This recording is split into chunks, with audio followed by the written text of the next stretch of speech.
A'udzubillahi minasyaitonirrajim. Bismillahirrahmanirrahim. Kelanjutan bab Riyadus Shalihin bab ke-10 ya. Lanjutan kitab Riyadus Shalihin bab ke-10. Kemarin kita membahas tentang memikirkan kebesaran ciptaan Allah Subhanahu wa taala bab 9. Sekarang bab 10. A'udzubillahi minasyaitonirrajim. Bismillahirrahmanirrahim. Assalamualaikum warahmatullahi wabarakatuh. Alhamdulillahirabbil alamin. Kita bisa berjumpa lagi di pagi hari yang cerah ini, yang penuh barokah ini, bersama kajian Mu'alimin di Riyadus Shalihin. Alhamdulillah kawan-kawan, kemarin kita menjelaskan tentang memikirkan kebesaran ciptaan Allah yang ke-9. Sekarang kita menjelaskan tentang bab 10, berjudul tentang bersegera melakukan kebaikan dan memotivasi orang yang ingin berbuat baik. Jadi kalau kita melakukan kebaikan itu harus segera mungkin, kemudian kita harus memberikan magnet positif supaya orang juga mengikuti kebaikan-kebaikan itu. Allah Subhanahu wa taala berfirman, "Fastabiqul khairat." Maka berlomba-lombalah kamu dalam berbuat kebaikan. Surat Al-Baqarah ayat 148. Fastabiqul khairat di sini kita berlomba-lomba dalam kebaikan. Kenapa? Karena kita di dunia ini tidak selamanya, teman-teman ya. Kita ada batasnya, kemudian kita ada waktu luang, ada waktu sempit, kemudian ada waktu sehat, ada waktu sakit. Makanya ketika kita banyak waktu luang, kemudian badan kita sehat, itu kita harus fastabiqul khairat, segera berlomba-lomba dalam kebaikan. Ini surat Al-Baqarah ayat 148. Kenapa berlomba-lomba dalam kebaikan? Karena untuk kebaikan itu motivasinya harus tekad dalam diri kita sendiri. Kalau kita tidak ada tekad untuk merubah kita dalam kebaikan, maka itu kayaknya sih tidak akan berjalan dengan lancar. Makanya di sini kita tegaskan untuk berlomba-lomba dalam kebaikan, mumpung banyak waktu, mumpung banyak peluang ya. Kemudian dalam surat Al-Imran ayat 133 Allah menyatakan, "Wasari'u ila maghfiratin min rabbikum wa jannatin 'arduha as-samawati wal ard u'iddat lil muttaqin." Dan bersegeralah kamu kepada ampunan dari Tuhanmu dan kepada surga yang luasnya seluas langit dan bumi, yang disediakan untuk orang-orang yang bertakwa. Jadi kita bersegera untuk berbuat kebaikan, artinya menjadi orang-orang yang bertakwa kepada Allah Subhanahu wa taala, supaya kita masuk ke dalam surga yang luasnya seluas langit dan bumi. Jadi surga itu luas sekali teman-teman, melebihi dikiaskannya seperti arduhas samawati wal ard, seperti luasnya seluas langit dan bumi. Itu makanya kita fastabiqul khairat, bersegera berlomba-lomba dalam hal kebaikan supaya kita masuk ke dalam surga Allah Subhanahu wa taala yang luasnya seluas langit dan bumi. Itu disediakan untuk orang-orang yang bertakwa. Apa bertakwa? Menjalankan seluruh perintah Allah dan menjauhi segala yang dilarang oleh Allah Subhanahu wa taala. Di sini ada hadis 187 nih teman-teman. A'udzubillahi minasyaitonirrajim. Bismillahirrahmanirrahim. An Abi Hurairah radhiyallahu anhu anna Rasulullah sallallahu alaihi wasallam qala, "Badiru bil a'malis sholihah fasatakunu fitanun kati'al fasatakunu fitanun kakita'il lailil muslimi." Ini bacaannya kecil sekali ya teman-teman bahasa Arabnya. Yusbihur rajulu mu'minan wa yumsi kafiran wa yumsi mu'minan wa yusbiha kafiran yabi'un dinahu bi'aradin minad dunya. Ruwahu Muslim. Abu Hurairah radhiyallahu an berkata bahwa Rasulullah shallallahu alaihi wasallam bersabda, barang siapa Abu Hurairah radhiyallahu an berkata bahwa Rasulullah shallallahu alaihi wasallam bersabda, bersegeralah melakukan amal sholih, karena akan terjadi fitnah seperti malam yang gelap gulita. Saat itu seorang laki-laki berada dalam keadaan beriman di waktu pagi, namun kafir di waktu sore, dan beriman di waktu sore lalu kafir di waktu pagi. Dia menjual agamanya dengan harta dunia. Hadis riwayat Muslimin. Jadi teman-teman, benar dikatakan oleh para alimul ulama bahwa kita mengkaji kitab Riyadus Shalihin, yang pertama itu kita ditekankan untuk memiliki ikhlas ya. Apapun pekerjaan kita, apapun aktivitas kita, sekali lagi kita harus ikhlas. Makanya di sini kita harus segera melakukan amal-amal solih, amal-amal kebaikan. Itu hanya karena Allah Subhanahu wa taala. Bekerja karena Allah Subhanahu wa taala, kemudian berpuasa karena Allah Subhanahu wa taala, sholat fardu, sholat sunnah itu karena Allah Subhanahu wa taala. Harus ikhlas ya. Orang mau lihat mau kagak itu terserah, orang mau suka atau tidak itu terserah. Yang penting kita mendapatkan ridho Allah Subhanahu wa taala. Jadi sekali lagi teman-teman, ikhlas itu sangat penting untuk mempengaruhi kehidupan amalia-amalia kita dalam dunia sampai ke akhirat ini. Kemudian ini pelajaran hadis yang tadi yang saya bacakan. Yang pertama, seorang mukmin harus berpegang teguh dengan ajaran agamanya. Ya sini. Ya, makasih ya. Ya. Seorang mukmin harus berpegang teguh, dikasih ini, kasih jeruk sama anak. Makan dulu ya, bentar ya. Bismillahirrahmanirrahim.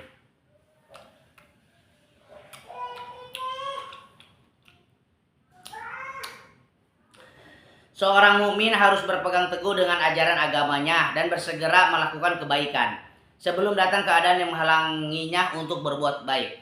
Di sini seorang mukmin ditegaskan untuk berpegang teguh dengan ajaran agama Allah Subhanahu wa taala. Apa yang Allah perintahkan kita kerjakan, apa yang Allah larang kita tinggalkan ya teman-teman. Jadi kemudian segeralah melakukan kebaikan.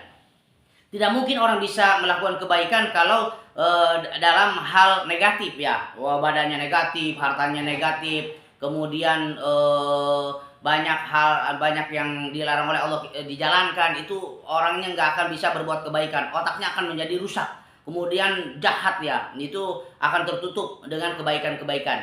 Makanya supaya kita bisa melakukan kebaikan, pertama kita harus paksakan tekad, kita harus berbuat baik, kemudian kita harus menjaga barang-barang atau yang kita makan dari hal-hal yang haram. Kita makan yang halal-halal, yang barokah, yang toib, sedikit tapi barokah, mabrurah insyaallah ya. Jadi setiap orang bisa melakukan kebaikan itu, tidak sembarangan orang bisa melakukan. Sebab kebaikan itu tingkah laku kita harus baik, harta kita harus baik, kemudian rezeki kita harus baik. Maka kita akan dicerdaskan oleh Allah Subhanahu wa taala, hati kita akan bersih. Ketika kita hati bersih, insya Allah semuanya akan menjadi positif ya. Makanya kita harus senantiasa menjaga diri kita dari hal-hal yang diharamkan oleh Allah Subhanahu wa taala. Kemudian kita makan itu halal sehingga kita bisa berbuat kebaikan kepada orang lain. Sebelum datang keadaan yang menghalanginya untuk berbuat baik. Sebelum datang ini, mumpung kita sehat, mumpung kita jag-jag, mumpung kita banyak waktu, banyak luang, mari kita fastabiqul khairat, berbuat kebaikan ya. Kalau sakit mah susah, bagaimana kita berbuat kebaikan, kita pun susah sakit kan, mumpung waktu luang gitu. Karena hidup tidak selamanya di alam dunia. Kemudian yang kedua, di akhir zaman akan ada kerusakan dan cobaan yang datang silih berganti. Semoga Allah melindungi kita dari kerusakan dan cobaan tersebut. Di akhir zaman ini kita lihat ya teman-teman, bukan kerusakan pada diri manusia saja, alam pun rusak ya. Banyak yang ditebang pohon, ditebang, kemudian longsor, banjir, itu akibat ulah perbuatan manusia ya, terlalu serakah. Jadi ketika kita menjaga merawat alam semesta ini, insya Allah kita pun akan mendapatkan pahala. Dan sekarang ini kan udah mulai dunia memanas ya, nuklir di mana-mana. Ini sangat mengerikan sekali teman-teman ya. Makanya kita harus senantiasa mendekatkan diri kita kepada Allah Subhanahu wa taala dengan ilmu yang berguna, ilmu yang bermanfaat bagi diri kita sendiri, bagi keluarga kita, bagi tetangga, bahkan bagi negara atau dunia ya, supaya kita menjadi aman, tentram dan damai gitu teman-teman. Kemudian ini ada hadis 288, saya bacakan artinya aja karena panjang ya ini.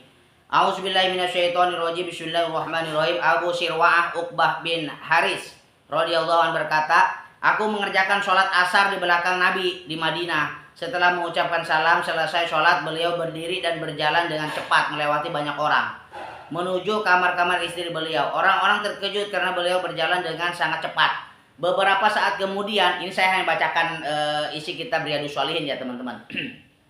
Beliau keluar menjumpai mereka. Beliau melihat mereka terheran-heran dengan jalan beliau yang sangat cepat. Lalu beliau bersabda, aku teringat akan emas yang kami miliki. Aku khawatir emas itu akan memalingkanku dari ketaatan. Karena itu aku memerintahkan agar emas itu dibagikan. Masya Allah, ini hadis riwayat Bukhari ya. Jadi Rasulullah ketika sholat berjamaah, memimpin sholat berjamaah, menjadi imam sholat asar, beliau langsung bergegas ke rumahnya itu karena memiliki emas. untuk segera dibagikan. Kalau tidak dibagikan, khawatir emas ini akan menjadi penghalang atau malasnya ibadah kepada Allah Subhanahu wa taala. Ini sebetulnya nasihat untuk kita semua teman-teman ya. Jadi barang-barang yang kita miliki, barang-barang yang kita senangi itu ada hak-hak fakir miskin, harus segera disisihkan ya, harus segera dibagikan. Khawatir kalau diendapkan saja ini akan terhalang untuk berbuat kebaikan, hati kita akan menjadi keras ya. Makanya Rasulullah mencontohkan kita untuk senantiasa ketaatan kepada Allah Subhanahu wa taala. Tidak semua orang bisa taat kepada Allah Subhanahu wa taala. Namun kita harus kerja keras. Namun kita harus bisa menjaga diri kita, keluarga kita dan harta kita, baru kita akan bisa menyampaikan kebaikan-kebaikan sehingga semuanya berjalan dengan baik dan lancar. Kemudian ini pelajaran hadis yang baru saya bacakan. Di dalam hadis tersebut terdapat seruan untuk menjauhi perkara-perkara yang memalingkan kita dari Allah tuh, dan seruan untuk segera melakukan kebaikan. Jadi perbuatan sebetulnya tidak begitu ini ya. Kita hanya Rasulullah menjaga, jangankan yang hal yang besar, yang kecil aja itu benar-benar diperhatikan, detail sekali teman-teman ya, detail sekali. Jadi hal kecil aja diperhatikan, apalagi hal yang besar itu. Makanya kita daripada dalam diri kita ini untuk menghalangi kebaikan, maka segera kita selesaikan itu semua. Kemudian segera untuk melakukan kebaikan. Iya, karena kenapa kita harus sesegera mungkin? Karena kita nggak tahu ya ujung kehidupan manusia itu seperti apa ya. Entah pagi, entah sore, ajal itu nggak ada yang tahu ya teman-teman. Kadang bayi meninggal, kadang sehat meninggal ya. Kadang yang sakit nggak meninggal, kadang yang tua nggak meninggal, kadang yang muda meninggal duluan. Nah, begitu. Jadi ajal ini tidak bisa diprediksi teman-teman, nggak ada yang tahu. Makanya kita harus segera melakukan kebaikan ya. Yang kedua, kita diperbolehkan mewakilkan pembagian sedekah kepada orang lain meskipun kita mampu melakukannya sendiri. Kita diperbolehkan mewakilkan pembagian sedekah kepada orang lain meskipun kita mampu melakukannya sendiri. Jadi kita diperbolehkan mewakilkan sedekah kita kepada orang lain walaupun kita bisa melakukan sendiri. Misalnya kalau kita ingin terjaga ikhlas, kita nggak mau disebut atau boleh ya kita titipkan kepada orang lain. Itu pun sangat bagus sekali ya. Kemudian An Jabir radhiyallahu anhu qala, ini hadis 389. Ini hadisnya pendek ya, kalau tadi agak panjang ya. Qala rajulun li Nabi sallallahu alaihi wasallam yaum ahadin ara'aita in kutiltu fa aina ana qala fil jannah fa alqatam marratin kunna fi yadihi summa qatala hatta kutila. Muttafaq alaih. Jabir radhiyallahu anhu berkata, seorang lelaki bertanya kepada Nabi sallallahu alaihi wasallam pada waktu perang Uhud, tahukah engkau jika aku terbunuh dalam peperangan ini, di manakah aku berada? Rasulullah Shallallahu Alaihi Wasallam menjawab, di surga. Kemudian lelaki itu melemparkan kurma yang ada di tangannya, dia berperang hingga terbunuh. Masya Allah, ini muttafaq alaih. Jadi ketika perang Uhud berkecamuknya, ada sahabat Nabi itu bertanya kepada Rasulullah, ya Rasulullah, kalau seandainya saya terbunuh di medan perang Uhud ini, apa yang Allah berikan? Surga. Beliau lagi makan kurma, biji itu langsung dibuang, langsung melesat ke musuh ya, ke orang-orang kafir, dan langsung bantai. Akhirnya beliau meninggal secara syahid, masuk ke dalam surga Allah Subhanahu wa taala. Minta percepatlah gitu ya. Jadi lagi makan kurma ketika mendengar Rasulullah menasihatin beliau terbunuh di medan perang, maka surga jaminannya, beliau langsung melesat ke medan pertempuran. Pelajaran-pelajaran hadis, kalau dilihat dari hadis ini, sahabat itu tidak sabar untuk masuk surga, makanya cepat-cepat ya untuk berperang. Itu di dalam perang Uhud. Dalam hadis ini sih harus segera ya, harus disegerakan. Mereka itu tidak takut, bertakwa kepada Allah Subhanahu wa taala. Jadi untuk masuk surga itu walaupun langsung babat habis. Akhirnya beliau terbunuh syahid di medan perang, akhirnya masuk ke dalam surga Allah Subhanahu wa taala. Kemudian pelajaran hadis ini apa yang harus kita bisa pelajari? Sini Kasep. Seperti hadis sebelumnya, hadis ini yang memotivasi kita untuk segera melakukan kebaikan ya. Jadi tadi sahabat Nabi aja bertanya kepada Rasulullah, apa jaminan surga, langsung ya, nggak ada pikir-pikir panjang lagi. Nah ini pun kita harus begitu, kebaikan itu harus segera, jangan tunda-tunda lagi. Mumpung banyak waktu luang, mumpung banyak kesehatan yang kita terima dari Allah Subhanahu wa taala. Yang kedua, orang yang terbunuh ketika menegakkan agama Allah akan masuk surga. Ini orang terbunuh itu, syahid itu bukan hanya kita dalam pertempuran aja teman-teman ya. Kita menuntut ilmu pun ikhlas karena Allah Subhanahu wa taala, insya Allah akan dihitung sebagai orang yang mulia ya, mati syahid insya Allah. Kemudian orang yang menuntut ilmu, kemudian orang yang berjihad di jalan Allah, kemudian orang yang bekerja di jalan Allah, kemudian yang melahirkan pun itu insya Allah ketika meninggal wafatnya husnul khotimah dan masuk ke dalam surga Allah Subhanahu wa taala. Kemudian ini ada hadis 490 an Abi Hurairah radhiyallahu anhu qala jaa rajulun ila Nabi sallallahu alaihi wasallam faqala ya Rasulullah ayu sadaqati ajam ajron qala anta saddaqa wa anta sahihun tahsyal faqra wa ta'ammalil gina wala tumahhil hatta. Ini kecil-kecil sekali ya bacaannya. Saya coba bacakan aja ya. Wala tumahhil hatta iza balaqatil hulquma qulta li fulani kai kaza. Qulta li fulani kaza wa qad kana li fulanin, muttafaq alaih.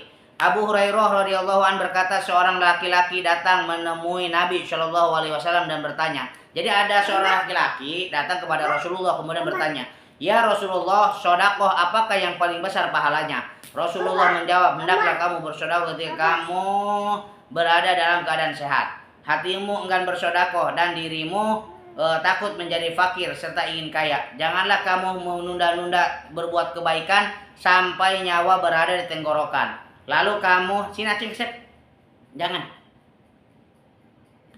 Lalu kamu berkata, ini untuk si fulan dan ini untuk si fulan, padahal itu sudah menjadi haknya." Ya. Jadi ketika kita punya niat untuk berbuat kebaikan, maka kita harus segera berbuat kebaikan.